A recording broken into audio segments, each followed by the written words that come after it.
అయ్యా విషం రెడ్డి, ఇదిగో నీ నీచపు చరిత్ర.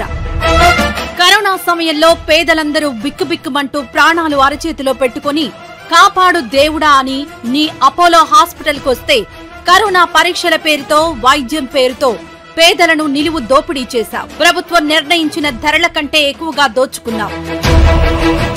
అదే సమయంలో రంజిత్ రెడ్డి గారు పేదల కోసం ఆహారం, నిత్యావసరాలు, వైద్యం, విద్యార్థుల ఆన్లైన్ క్లాసుల కోసం టీవీల పంపిణీ, ఇలా పేదలకు సహాయం చేస్తూ వారికి అండగా ఉంటూ ఎంతో ధైర్యాన్నిచ్చాడు.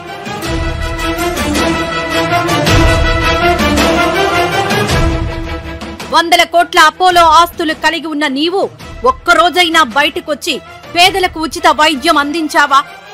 మరెందుకు విషం రెడ్డి పేదల పక్షాన నిలబడే రంజిత్ రెడ్డి గారి మీద విషం కక్కుతూ అసత్య ప్రచారాలతో ప్రజలకు విషమెక్కిస్తున్నావు?